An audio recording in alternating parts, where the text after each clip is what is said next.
Namo tassa bhagavato arahato samma sambuddhassa. Namo tassa bhagavato arahato samma sambuddhassa. Namo tassa bhagavato arahato samma sambuddhassa. Last Dhamma talk was with regard to how to practice respectfully and penetratively. And in there, we dealt quite a few points how to. Basically, things that you need to do, how to deepen your practice.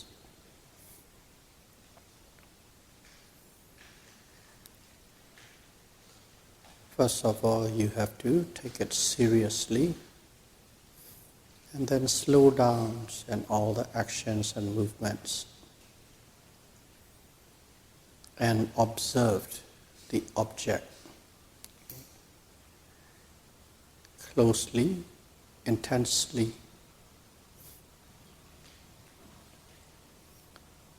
and deeply. Always at the present moment. Not before and not after. And while observing, your mind must be inclined to the cessation of all phenomena.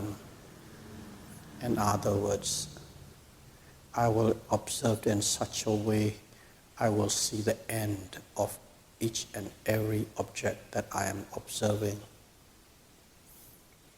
And then also your mind must be inclined so that while you're observing, you would see the ultimate realities. Okay? Not conceptual or apparent reality. If they come across, of course you observe it, but if your mind is inclined to see the ultimate realities, then you will come to see them more.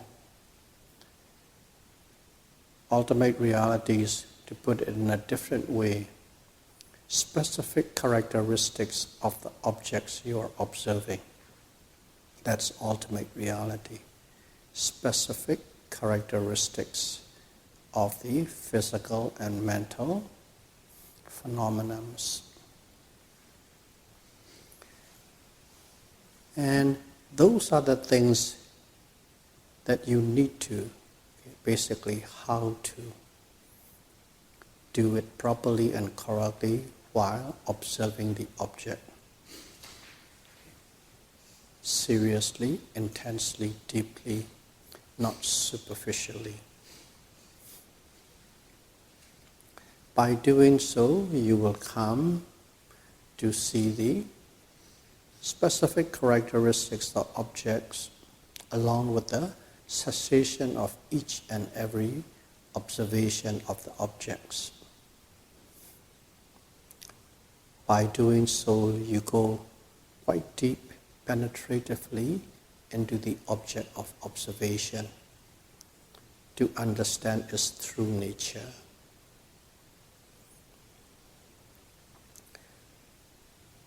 And first and foremost, while we are observing, it is the rising and falling, lifting, pushing, dropping, touching, pressing, and so on. They are more on the rupa, physical phenomenon or physical objects, matter. So while you're observing the matters, the specific characteristics of the matter must be known. And then the next one is nama, mental phenomenon, mental processes. And in the mental processes, we will zoom into one of the mental phenomena or one of the Pincha Khanda. Okay. They are one Rupat Khanda, in other words, the matter. And there are 4 types of mental grouped under the 5. The first one we want to zoom in is one of them is called Vedana. Vedana in English is called feeling. Okay. Feeling and sensations. That is a very important group or aggregate to observe, because this Vedana is arising all the time.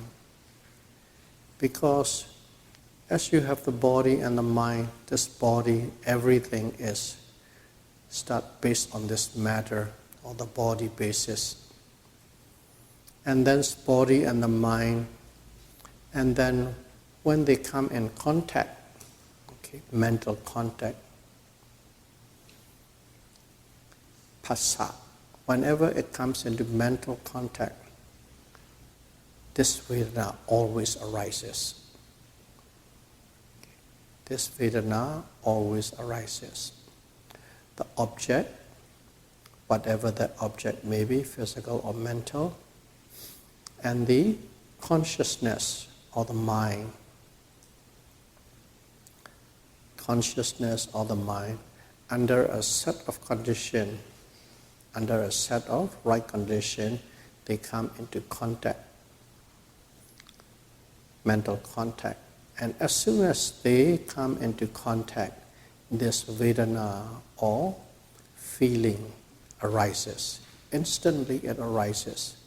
So in us, in all of us, this Vedana is always arising, because there's contact is all the time it is happening. And whenever there's a contact, we are observing whatever the contact at the present moment is, which means we are observing this Vedana. That's why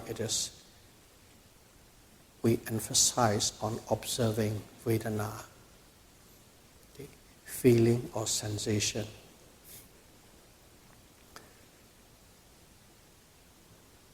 Because it is arising all the time.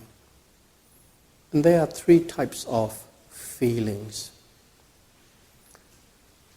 One is a pleasant feeling, one is unpleasant feeling, and one is neutral feeling. Whenever a contact arises, one of the 3 arises in you.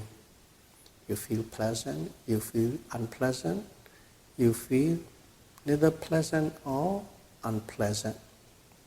These 3. Pleasant feeling, sukha vedana. Unpleasant feeling, dukkha vedana. And neutral feeling, okay, upekha vedana. 3. These 3, if you look at into the Buddhist teaching and in the scriptures, they are presented in such a order: pleasant, unpleasant, and neutral. Pleasant, unpleasant, and neutral. That is the way you will see in the scripture. Because if we look at ourselves always, okay, we always like to feel or with pleasant feeling. We don't want to be with unpleasant feeling. Neutral feeling is we don't really care. We ignore it. We must ignore it because we don't know. these kind of nature arises. And because of the conditioning process, even if there's an unpleasant feeling, we try to sweep it under the rug, or we try to destroy, or we try to eliminate it, and we always try to focus on the pleasant feeling. And with the pleasant feeling in the mind, we try to suppress the unpleasant feeling. And because of that, we always try to think, life. And we cling onto the pleasantness. We follow pleasantness, we search for pleasantness, we grasp for pleasantness, and we eliminate unpleasantness. That's why when it's Buddhist in teaching practice, always deal with pleasant first, because that we are always following, okay, consciously, purposely. Unpleasant is swept under the rug, and neutral feeling in the scriptures. But we are practicing this Satipatthana Vipassana meditation. And when we practice this meditation, specifically this Satipatthana Vipassana or pure Vipassana meditation, the experience you come to have is first and foremost is unpleasant feeling. Dukkha Vedana, you come to experience that. And through that, next one is pleasant feeling. And finally, we deal with the neutral feeling. That is how we experience these Vedana.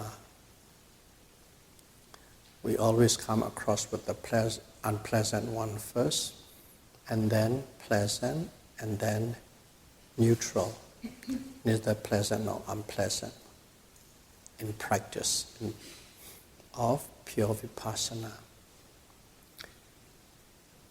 And it is the key component of our existence, Vedana. We must understand it. Okay? We must understand it exactly what these are about.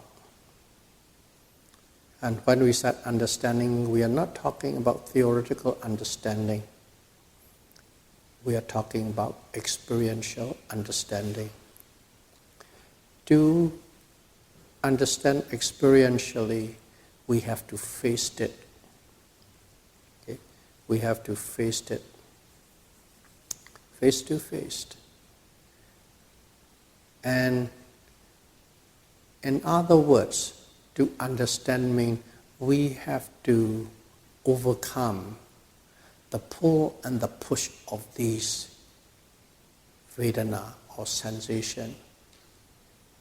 Pleasant feelings are always pulling towards it. Unpleasant feelings are always pushing us away from it. Neutral feeling is as we don't exist, as we don't know that it exists, as we are not aware of it, we don't even know how to deal with it. So we are always under the pull and the push of these Vedana. And we dance according to the pull and the push of these feelings. We dance, we act, we speak. So understanding this Vedana means we have to overcome the pull and the push of these feelings. So that is the purpose of our insight meditation in specifically observing Vedana. We have to overcome it. So let's see, we practice. Say you're a beginner, or you know how to meditate, you go into retreat. You meditate.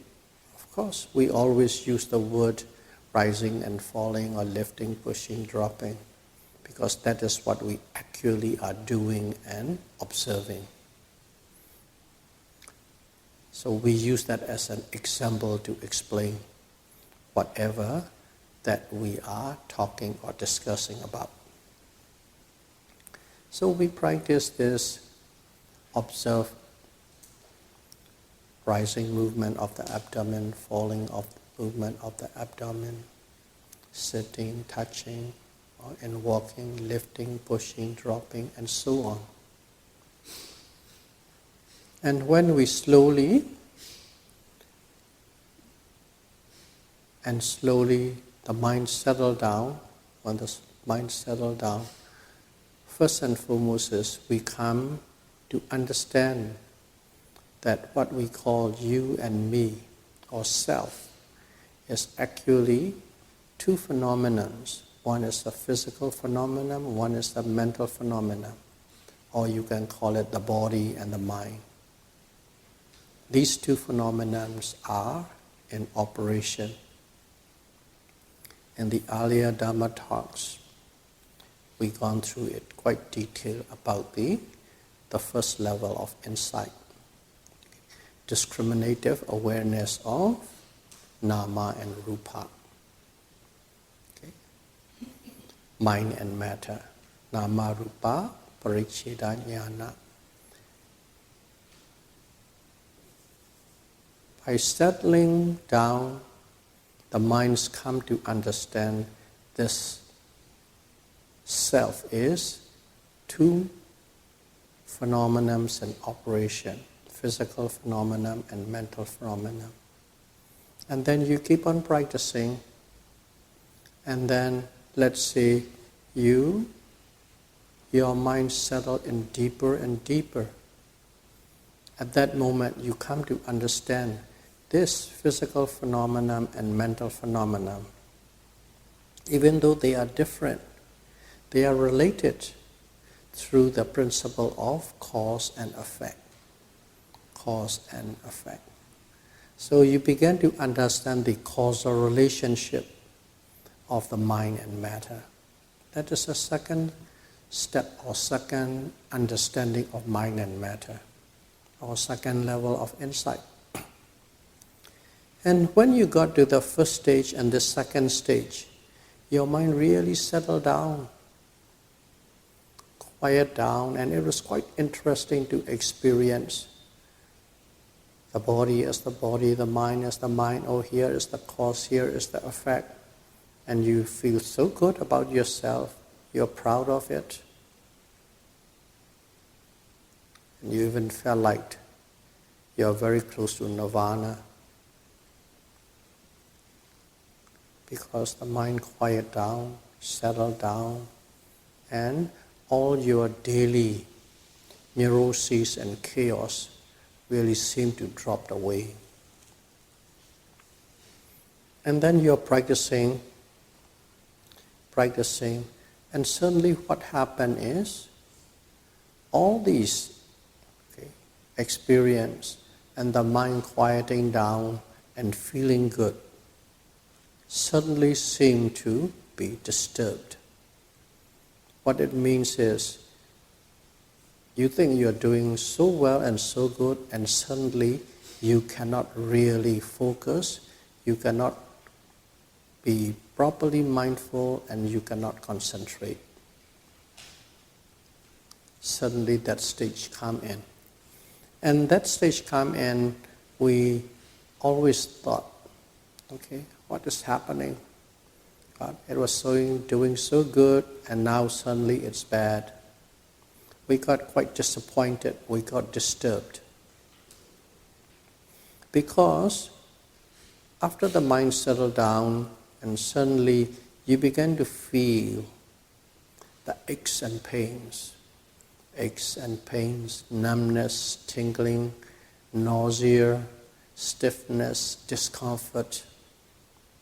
Okay, the body you cannot steady, the body seems to rock or sway. All these things.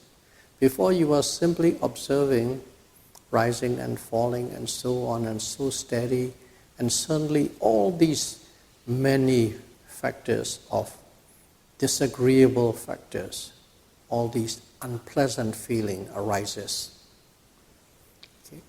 like we are talking like this, unpleasant feeling arises. But in reality, while you are sitting in your meditation, it is just that, wow, I came here to meditate and then it's just ruined. That is how your mind perceived it. It's really bad, it's ruined. And just dealing with all these unpleasant sensations. That's how one perceived. And at that time, if you are with the meditation teacher, the teacher will guide you through it. And there's a little bit of a danger in there. Some yogis, someone who doesn't really know in depth about this practice, before his reports are very good, and suddenly all these things come in, you can't concentrate, and he doesn't want to, or she doesn't want to admit that you can't meditate. You don't really report exactly that. You keep on reporting rising and falling, I see the rising movement, falling movement, and so on. Putting all these little unpleasantness or medium unpleasantness, you sweep under the rug and don't tell the teacher. That is the danger. If you don't tell the teacher don't know, and the teacher won't be able to correct you or pull you through. That's why while you are meditating, or in fact in your life, sincerity is very important. Sincerity, sincere communication can solve all problems if all are willing and with love and kindness. Sincerity, and also sincerity is one of the key factors for the growth and progress of a yogi. So that is the danger. And if you happen not to be able to focus, and if you can't observe and mindful, tell the teacher as it is. That's what's happening, I can't. And in that way, the teachers know and pull you through and guide you through that. So what is happening is, even though we thought we can't meditate, everything is going down, in reality, that is the process of your meditation. That is the path of your meditation. That is the growth of your meditation. After you see insight 1 and insight 2, you are supposed to see and experience these things which represent as if you cannot meditate and concentrate anymore. That is the path that you have to go through. And when you begin to experience these things, it is said you are at the beginning of the third insight. But one thing is, you have to understand in such a manner. Such a manner is, actually, I am experiencing unpleasant feeling. If you put it with precision, all these things are, I am experiencing unpleasant feeling, which is the part of this meditation process. You have to understand that way. And if you understand that way, what happened was, automatically your original instruction come back to your mind. What is your original instruction? A yogi must observe any and all objects, whatever is arising at the present moment. That little instruction kick in. And when that instruction kick in, and you suddenly realize, my job is to observe this unpleasant feeling, this tingling, this numbness, this tightness, this pain. All these things, That is what I am supposed to be doing. And as soon as you understand that this is a part of the process you are going in, you have more courage and you have more energy to look at that unpleasant feelings. And if you don't understand that way, you will be going round and round and even discouraged. And there are some yogis who actually leave the retreat. I'm not saying that yogis here are, because the yogis here already understood the process. But there are some time who just jump in green and go to retreat. That's what happened. So you start observing these unpleasant feelings. Okay, what are these unpleasant feelings? Everybody experience.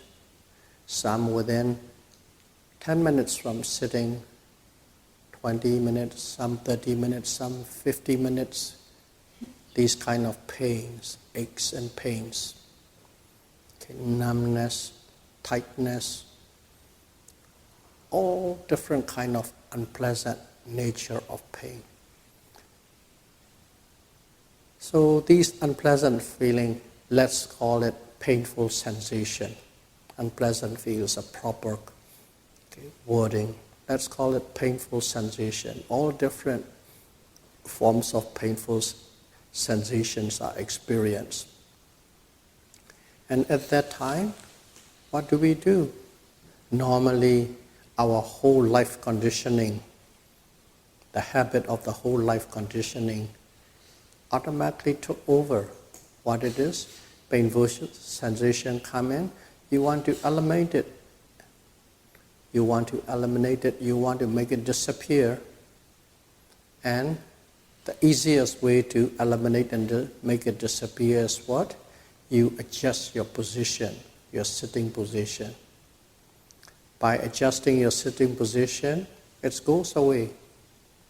That is, our life conditioning process kicks in and we automatically do it.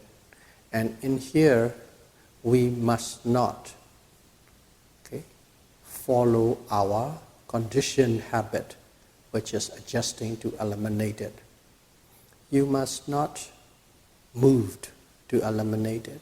Because if you truly want to understand what this painful feeling or painful sensation is, without facing it, you won't understand. By adjusting it, you eliminate it, there's nothing you will not understand.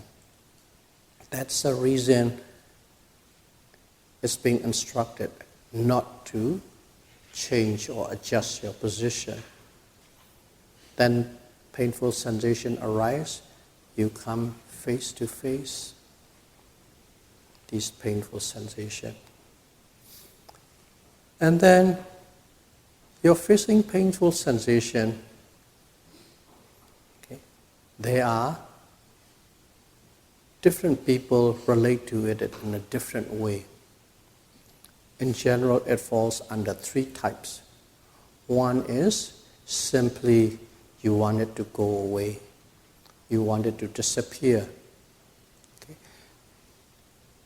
When you say you want this painful sensation to go away and disappear, what you are really saying is, I don't want this unpleasant feeling, I want a pleasant feeling. You're yearning for the pleasant feeling. You're yearning for the pleasant feeling. Because of that yearning, you basically adjust. That's one way. But if you are observing that feeling with yearning for a pleasant feeling to arise, for this to disappear and then pleasant, nice little states appear, that means you have a desire, you have a greed, you have a craving for the pleasant feeling, comfortable feeling. You are yearning, you are craving for comfort. When you are yearning and craving for comfort, what does it mean? In terms of words, that's lobha. desire.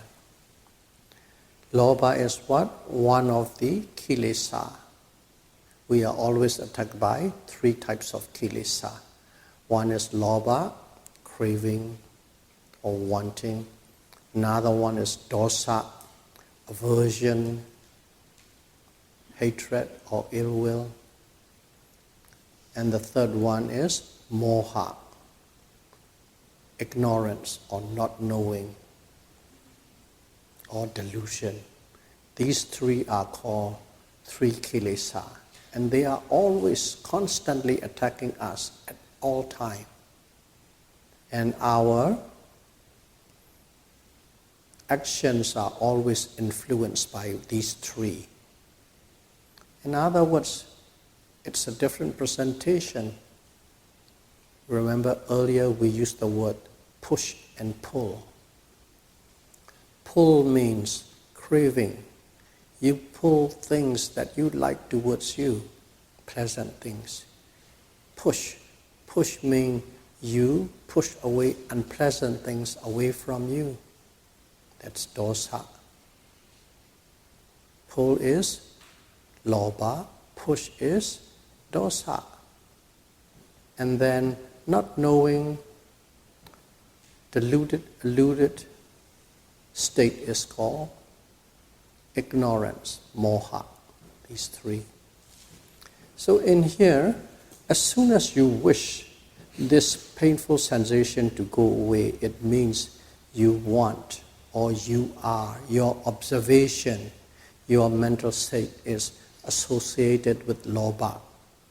And our job is to totally uproot this lobha or greed or craving.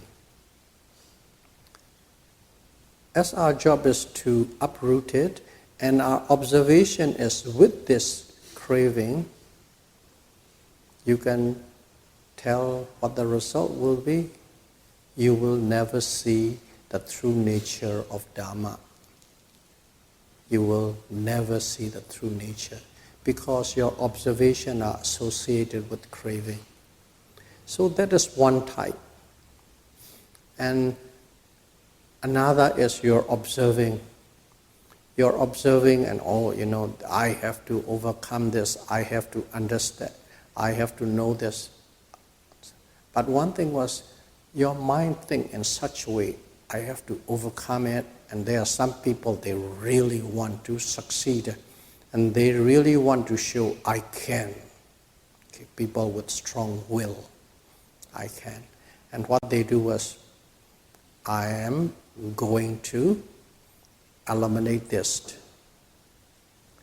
painful sensation face to face, and I'm going to fight it like war.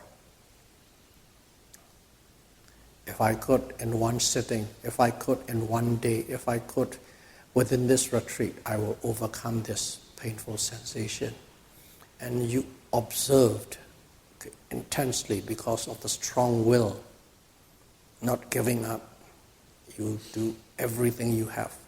You tighten your muscle, you tighten your jaw, you clench your fist, your hands propped up, push, your muscles are tense. Your whole body is like a really extremely tense block of muscle because you're fighting that painful sensation. To do that, you master everything, both physical and mental, to fight it. And when you do that way, what means is you are actually pushing that painful sensation away. In other words, you are angry at this painful sensation. You have the aversion towards that painful sensation. This angry and aversions are what? Dosa. Dosa. So your every observation is associated with dosa. And if your observation are associated with dosa, how can one find the Dhamma? You can't find the true Dhamma. So if you observe that way, that is also not the correct way. The first way, wishing and yearning for the comfort zone to come in, That's also not the correct way.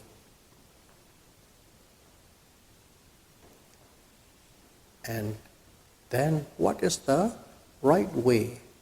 The right way is, I'm going to face this painful sensation so that I can understand its true nature. What is this pain? What is this Vedana about? Dukkha Vedana about? I have to understand it. Just like a student has a math problem, don't know how to do it, but once he knows how to do it, all the method and techniques and answer are there. Once you know the system, once you know the formula, it is not a problem anymore. Just like that, when you understand the nature, the true nature of this painful sensation, you won't have any problem with this painful sensation anymore. So that is the attitude one must bear. I'm going to face this, I'm going to see this through so that I understand what this pain is about. And with that in mind, one have to observe this painful sensation. Of course, you have the right attitude now. What it does mean is you put yourself on a right attitude towards the observation of the painful sensation. And once you got the right attitude, you observe. Attitude is one thing, facing the pain is another thing.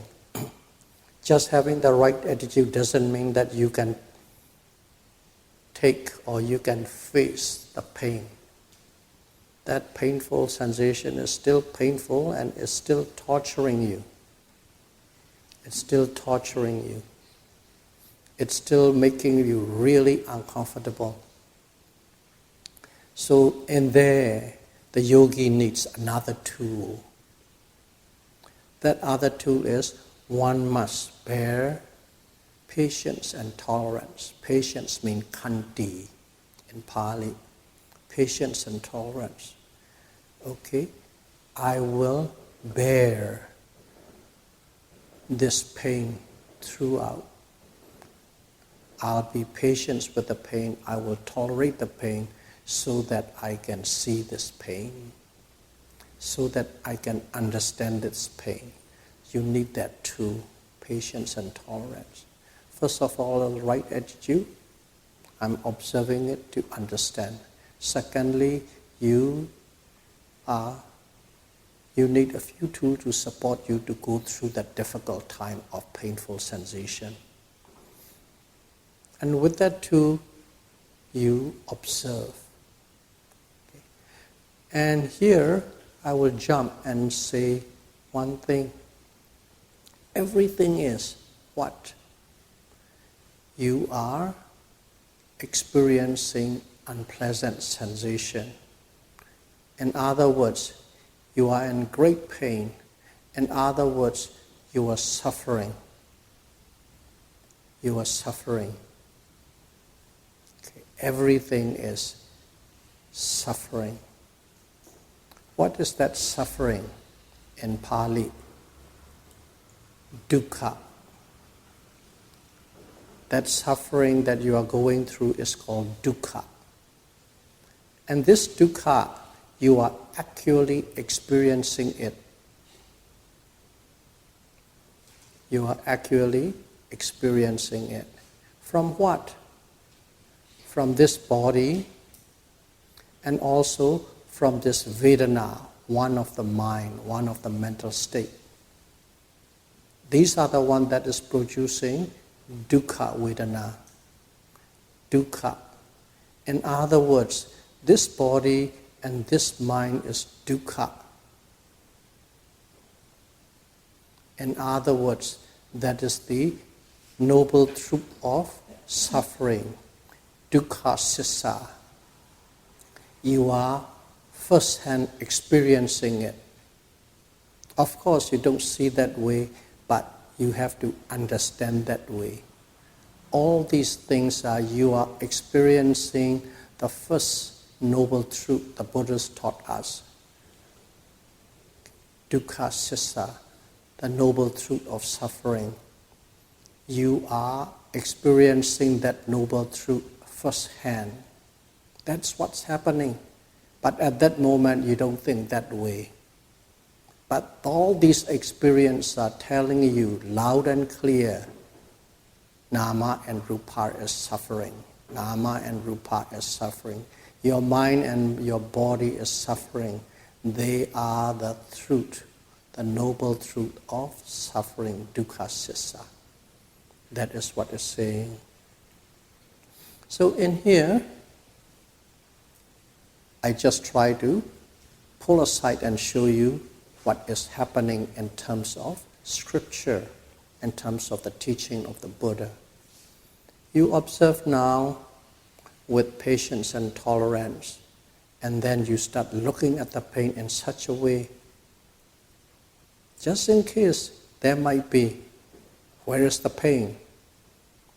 Is it in your knee, or in your back, or the ankle, or where is it? Is it in the bones, in the joints, in the skins, or in the bone marrows? Where is it? In other words, you give yourself an assignment where that pain could be.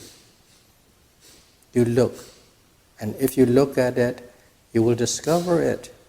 It is neither in the skin or in the bone or anywhere, but we think it is at the knee or at the back or upper back or neck, that kind of thing we think. But when you really pierce through it, let's say it is at the lower back, pierce through, and you cannot really locate the pain in your lower back if you really zoom in. But in general, because that's a locality where you are feeling, oh, I have a back pain. But when you really pierce through, you cannot feel its locality. You cannot grab hold of it. So where? And then you look at the pain. Okay, what type of pains? Okay. And then you look into pain. And there are so many types. We have defined it. Okay. Poking pain, piercing pain, pins and needle, grabbing pain. You begin to feel they present it with many different characteristics of pains. So pain is not just simply a pain. There are so many little variations and characteristics. And in other words, you are actually probing the pain, investigating the pain. And then look fiercely into the pain, right at the knee. And then you suddenly understand there's a tingling, there's a vibration, and then the pain increase and increase and increase. But you don't turn your face around from that locality where you think the knee pain is. You just stare it with the mind eye, and then you begin to see all these vibrations and painful sensations like increase and decrease and increase and decrease. And suddenly, from there, there's nothing. But you didn't see that it is nothing because there's the pain at the back comes in and you are not aware of the pain at the knee. It goes to the back. From the back, it goes to the ankle. From the ankle, it goes to the neck.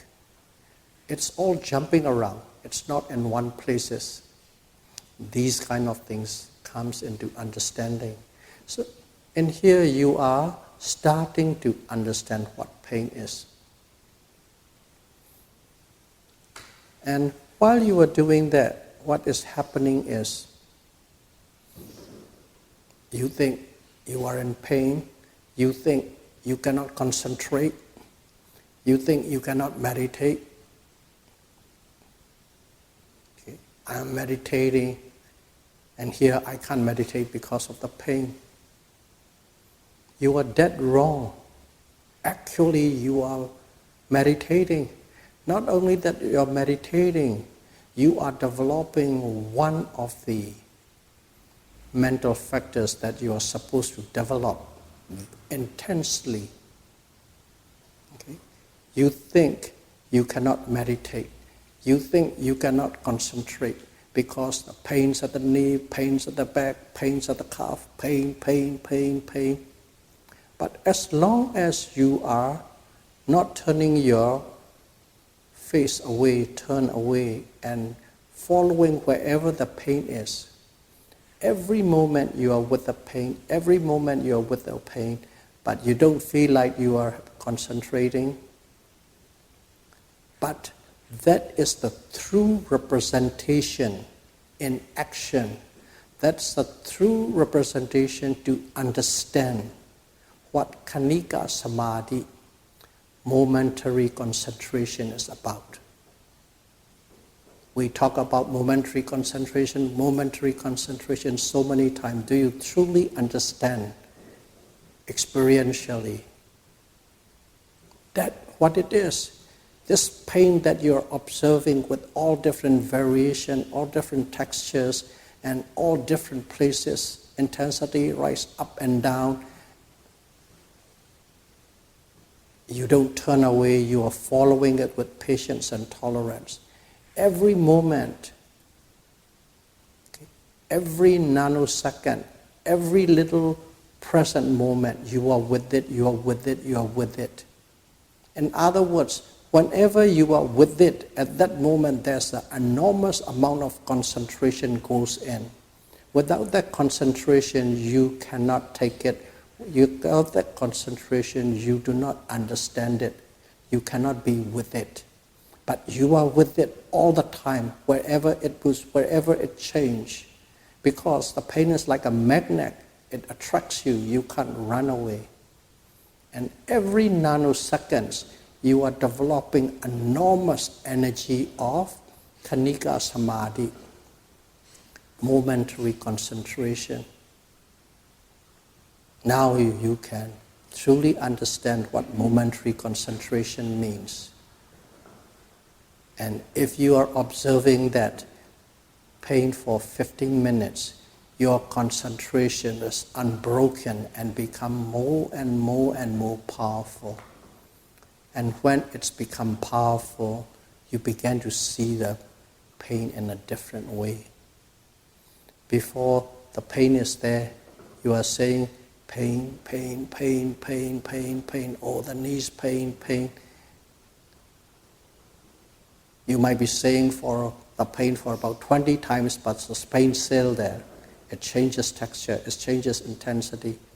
But suddenly you just say, when that concentration develops higher and higher, you say pain, 3-4 times, suddenly that pain disappears and goes to another place. Pain disappears. And you keep doing it, and suddenly the pain pops up. You just go there, pain. Okay? Pain means you just zoom into that pain locality where you think it is. At that moment, as soon as you look at it, that pain's gone. There's another pain come and you observe it. In other words, more like a dragon staring at it. You just stare at the pain. That pain's gone. Another pain comes, stare at it, pain, and actually gone. You can see the disappearance of pain. You can see and you can feel the gaps with no pain. There's a moment with the pain, and there's a moment without pain, and there's a moment with the pain, and as soon as you stare at it, there's a moment without pain. That's the way it comes in. And if you keep on observing later, what happens is this pain arises, but as soon as you see it, that pain disappears. And the rapid succession of the appearance of pain is in such a speed, and your observation is such a great speed, the instant they appear, it simply disappear. The instant it appears, they simply disappear. Pain is appearing, but your observation and concentration is so strong, they simply disappear and disappear and disappear and disappear. Which means you are not suffering from pain anymore.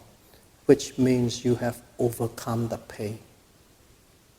But to be able to overcome it, you need that great tolerance and patience. And without yielding, you are constantly face the pain. At that moment, you know there's the pain, but that pain is no more a suffering to you anymore. You simply know they disappear, but you exist.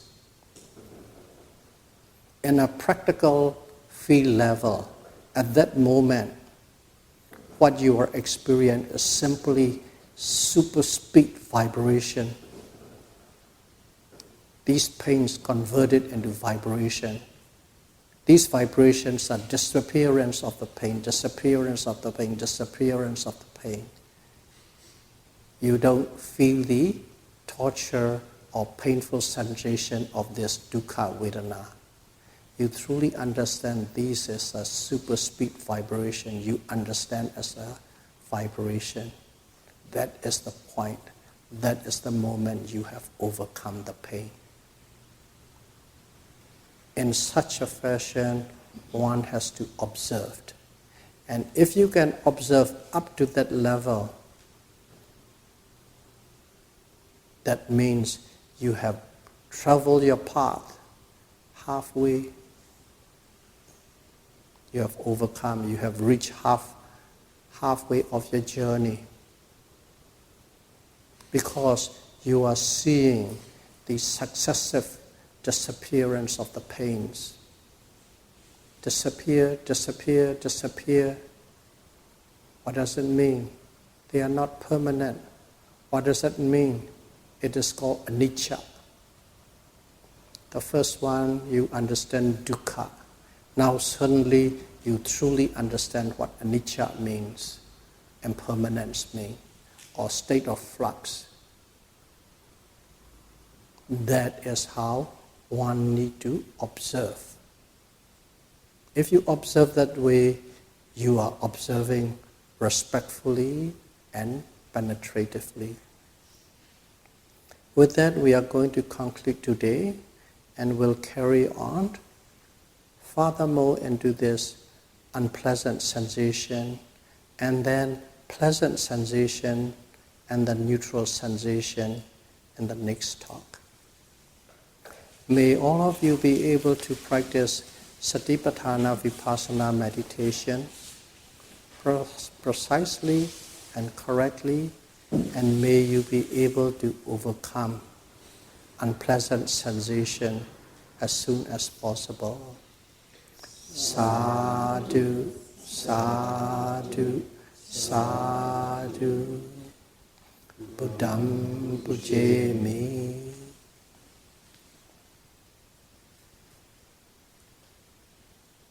Dhammam pujemi.